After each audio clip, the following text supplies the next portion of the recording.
एक ऊपर आसमान था और नीचे ज़मीन थी और मेरे पास सिर्फ ये 2 बच्चे थे। ना रहने को हमारे पास घर था, ना हमारे पास पैसे थे, ना मेरे पास अच्छी जॉब थी, हमारे पास कुछ भी नहीं था। लेकिन मेरे अंदर एक जज्बा था कि मैं कर लूँगी।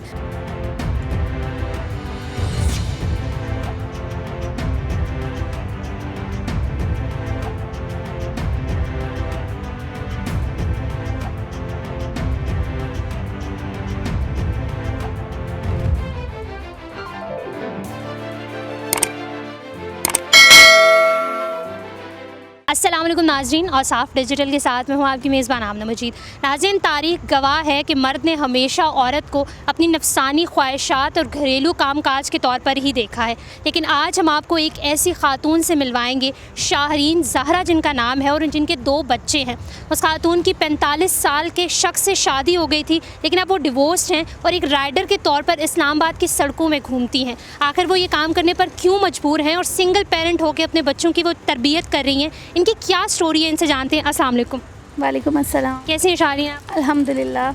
अच्छा शाहरीन, सबसे पहले तो मुझे ये बताएं कि आप मैंने पढ़ा था कि आपकी 45 साल के एक शख्स के साथ शादी हुई थी, जस्ट 16 ईयर्स एज थी आपकी। तो आखिर क्या वजह बनी है कि 16 साल की उम्र में आपने इतने बड़े शख्स से शादी की? असल में हमारे घर के हालात कुछ इस तरह के थे, मैं अपने पहले भी इंटरव्यूज़ में बता चुकी थी। हमारे घर में कुछ फाइनेंशियली क्राइसिस थे, तो मेरी मदर को लगता था कि शायद बड़ी बेटी है तो इनको रुखसत कर दिया जाए तो बाकी घर का निज़ाम सेट हो जाएगा, कुछ इस तरह की जो सोच थी। तो इसके बायस मेरी मर्ज़ी के साथ मेरी अम्मी ने मेरे से पूछा था और फिर मेरी शादी मेरे मामू के घर में हुई थी। तो स्टार्टिंग से ही हमारा कुछ एज बहुत ज़्यादा डिफरेंस था, तो नहीं थी अंडरस्टैंडिंग। फिर भी मैंने, क्योंकि मेरी अम्मी ने यही सिखाया था कि बेटा आपने जो भी हो जाए आपने या वहाँ पे ही रहना है और वापसी का कोई रास्ता नहीं है। एक तो आपकी अम्मी ने आपको ये सिखाया कि आपने वहीं पे रहना है, फिर आप वो 45 साल के शख्स के साथ सिर्फ 16 साल की लड़की रहना ही वो अपने आप में बहुत बड़ी चीज़ है।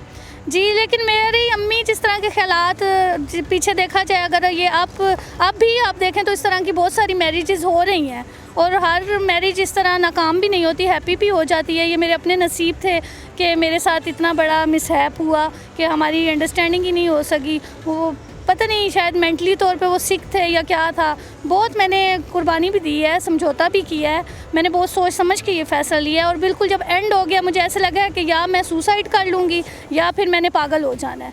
तो मैंने कहा कि नहीं, इन दोनों में से मैंने कुछ नहीं करना, बल्कि मैंने इन हालात का मुकाबला करना है और मैंने इन हालात का मुकाबला अपने बच्चों को साथ ले कर करना है। अच्छा, जब आपकी डिवोर्स हुई थी उनके साथ, तो ये बेटे आपके दोनों थे? जी, मेरे दोनों बेटे थे माशाल्लाह। इसकी उम्र 4 साल थी, 4 से 5 साल, और ये छोटा था, मानी छोटा था उस वक्त पे। तो आप इनको लेके कहाँ आई थी? अपनी अम्मी अब्बू के घर आई थी या कि किस तरह आपने सर्वाइव किया? हमारे पास कुछ भी नहीं था। मैंने अम्मी से कहा था तो अम्मी ने कहा बेटा ये आपका फ़ैसला, मैं इसमें आपका साथ नहीं देती।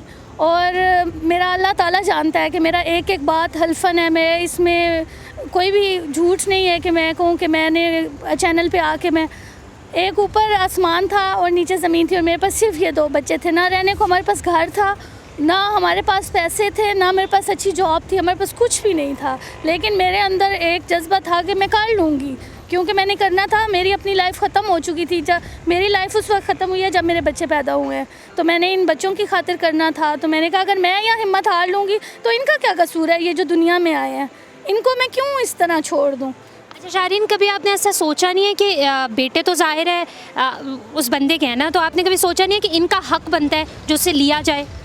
नहीं, मैं इस तरह का कोई नहीं। हक जो है ना, अगर वो मैं ये समझती हूँ हक है, लेकिन अगर वो दे ही नहीं सकते, वो इस काबिल ही नहीं। हमारे घर में लड़ाई यही थी कि मैं इस काबिल ही नहीं हूँ कि मैं रख सकूँ। तो मैं आज भी ये बात कहूँगी कि मैं कहती थी आप सिर्फ मेरा साथ दे दें, सब कुछ मैं कर लूँगी। आप घर बैठ जाएँ, आप सिर्फ मेरे बच्चों के सर पे बैठ जाएँ, मैं सब कुछ कर लूँगी। लेकिन बस नहीं हो सकता था। वो हर टाइम हर बात में लड़ाई हो। मैं उस टाइम भी जॉब करती थी, टीचिंग करती थी, जब भी मैं थक हार के घर आती थी फिर भी आगे से लड़ाइयाँ, फिर यही बात, फिर बच्चों को मार पीट। तो मैं तंग आ चुकी थी इस माहौल से कि बस मुझे ऐसा लगता था कि मैं मर जाऊंगी, घुट के मर जाऊंगी। शाहरीन, आपका फ़ैसला तो बिल्कुल अच्छा था और शायद वही शख्स बदकिस्मत है जिसने आपकी कदर नहीं की, क्योंकि माशाल्लाह आप इस्लामाबाद एक सिविलाइज सिटी है जहाँ पे जो है वो आप जॉब कर रही हैं और पूरे इस्लामाबाद में घूमती हैं। तो सबसे पहले तो ये बाइक की स्टोरी बताएं। बाइक जो है आप ये फराटे मार के चलाती हैं पूरे इस्लामाबाद में, तो ये सीखा किससे? ये बाइक मैंने किसी से सीखा नहीं है, मैंने खुद ही बस देखा, लोगों को मैं देखती थी चलाते हुए, तो उनको देख के फिर मैंने कहा एक दिन मैं भी ट्राई कर लूँ। मेरे कुलीग का बाइक था, बस मैं लेके निकल गई और अल्लाह ताला की मदद से बस खुद चलता गया। और अभी भी मुझे ऐसा लगता है, और यकीनन ऐसा है कि ऐसे ऐसे एड्रेस होते हैं कि मैं कहती हूँ ये मैं कैसे पहुँचूँगी इस तक, और यकदम वही स्ट्रीट वही हाउस सामने जब मैं डिलीवरी के लिए जाती हूँ तो आ जाता है। तो मुझे ऐसा लगता है कि अल्लाह ताला की मदद, यकीनन अल्लाह ताला की मदद मेरे साथ शामिल है। मैं अपने बच्चों के हक़ हलाल के असूल के लिए निकलती हूँ और अल्लाह ताला ज़रूर मेरी मदद करते हैं। बेशक ऐसा ही है। अच्छा, मुझे बताएं कि लोगों का रवैया कैसा होता है? जिस तरीके से हमारा मुआशरा थोड़ा ऐसा है कि वो तो ज़ाहिर है इस तरीके की बातें करते हैं, तो अब आप एक लड़की हो के जो है वो सड़कों पे घूमती हैं, डिलीवर भी करती हैं खाना, तो रिस्पांस कैसा होता है, पब्लिक का रिएक्शन? मेरे पे अल्लाह ताला की बहुत बड़ी ब्लेसिंग है कि मुझे आज तक कभी भी कोई नेगेटिव लोग नहीं मिले। मुझे ज़िंदगी में हमेशा पॉजिटिव अच्छे लोग मिले हैं जो मेरे मददगार साबित हुए हैं, जिन्होंने मुझे मोटिवेट किया है। तो ये भी एक बहुत बड़ी ब्लेसिंग। मुझे कभी कोई ऐसा हादसा, अल्लाह ताला का शुक्र है आज दिन तक मैं रात को 10 साढ़े 11 बजे वापस आती हूँ, तो भी अब सर्दियाँ जैसे कि आ गई हैं, तो मुझे कभी कोई इस तरह, मेरे बच्चे मेरे लिए दुआएं करते हैं जब मैं घर से निकलती हूँ, तो अल्लाह का शुक्र है अभी तक मेरे साथ कभी कोई ऐसा वाक़या नहीं हुआ। अच्छा, आप मैकडॉनल्ड में काम करती हैं, तो क्या टाइमिंग्स हैं आपकी, किस तरह जो है वो जाती हैं, और आपके बच्चों के पास पीछे कौन होता है, दोनों अकेले?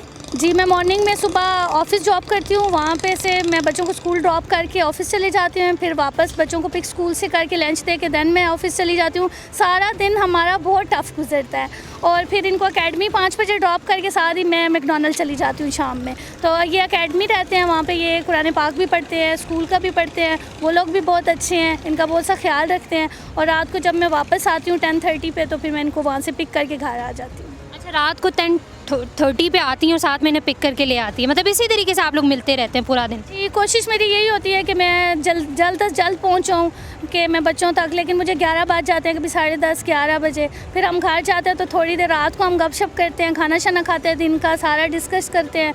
और संडे एक हमारे पास होता है, उसमें हम लोग जो है जो भी हमारी पेंडिंग बातें गप्पें होती हैं, क्योंकि ये दोनों छोटे छोटे मेरे 2 दोस्त हैं। जी बिल्कुल। जितनी भी आपकी परेशानियां आप है कि इनसे डिस्कस करती हैं, इनके साथ बात करके आपको फ़ील होता होगा कि सब कुछ जो है ना कुछ मुश्किल नहीं है? माशाल्लाह मेरे बच्चे बहुत इंटेलिजेंट हैं, और मैंने आज दिन तक यहाँ अभी इंटरव्यू देते थोड़ी मुझे इमोशनल में हुई हूँ। मैं कोशिश करती हूँ कि मैं इनके साथ कोई डिस्कस ना करूँ, मैं नहीं चाहती कि मेंटली तौर पे डैमेज हो। मैं इनको एक ब्राइट फ्यूचर देना चाहती हूँ। इनको कोई कंसेप्ट, इनको कुछ नहीं पता, बस इनको यही पता है कि हम पढ़ रहे हैं, अच्छा खा रहे हैं, अच्छा पहन रहे हैं, अम्मी हमारी जॉब पर जाती है, मुझे परेशानियाँ भी होती हैं, मैं थक भी जाती हूँ, लेकिन अगर मैं इनके सामने करूँगी तो इनका तो कसूर नहीं है इसमें, ये तो दुनिया में आए, इनको तो हर चीज़ चाहिए ना, इनको तो इसमें इनका कसूर नहीं है कि ये दुनिया में आए हैं। अल्लाह ताला के बाद वालिदैन वसीला बनते हैं औलाद को दुनिया में लाने का, तो वालिदैन ही रिस्पॉन्सिबल होते हैं बच्चों को, जब तक वो अपने पाँव पे ना खड़े हों उनके ऊपर एक साहिबाँ बन के रहें। तो मैं ये ज़िम्मेदारी इंशाल्लाह अपनी आखिरी सांस तक निभाती रहूँगी। माशाल्लाह, आप काम बहुत अच्छा कर रही हैं, और आपके बच्चे जिस तरीके से आप घर पे नहीं होती और रिस्पॉन्सिबल हैं, ख़ुद एक दूसरे का ख्याल भी रखते हैं, तो ये तो बहुत बड़ी चीज़ है। अपने बच्चों का मुस्तकबिल संवारने के लिए आप बहुत मेहनत करती हैं।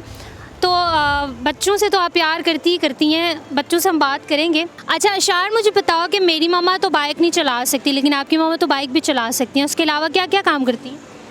बाकी सारे घरों में जो औरतें होती हैं वो घर में खाना पकाती हैं, और हमारी मामा बाहर जाती हैं, हमारे लिए मेहनत करती हैं। और बाइक भी चलाती हैं? जी। लड़कों की तरह? जी। तो आप चला लेते हो? जी। आप चला लेते नहीं। अच्छा, मुझे बताओ कि बड़े होके क्या बनना है? फौजी। और आपने? Doctor.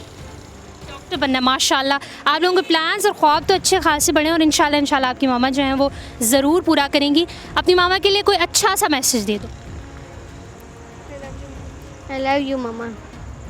I love you too मामा। अच्छा, लव यू तो हो गया, प्राउड ऑफ यू भी ना, अच्छा खासा प्राउड करो अपनी मामा पे। I proud of you and I love you. एक दिन जो मामा आपकी अभी मेहनत कर रही है ना, एक दिन आप बड़े हो जाओगे, कुछ बन जाओगे, और फिर मामा सुकून से बैठ जाएंगी। जी, फिर हम मेहनत करेंगे और हम कमा के देंगे। जी। Thank you so very much. नाज़रीन, आपने बाहिम्मत खातून शाहरीन ज़हरा और उनके बच्चों की बातें सुनी। माशाल्लाह से ये खातून ख़ुद के लिए तो काम करती हैं, साथ में अपने बच्चों के तरबियत कर रही हैं अच्छी, और इंशाल्लाह उन्हें डॉक्टर और फ़ौजी, जो उनका बेटा जिस तरीके से कह रहा था उसने बनना है, वो एक दिन ज़रूर बनेंगे और अपनी मामा का जो है वो अपनी मामा के हाथ बनेंगे, और इंशाल्लाह ये भी सुकून से बैठेंगे और इनके बच्चे इनको घर में बैठा के एक शहज़ादियों की तरह जो है वो खिलाएँगे। Thank you so very much for your time. और साफ डिजिटल से फ़िल वक्त इतना ही। आमना मजीद को इजाज़त दीजिए। अल्लाह हाफ़िज़।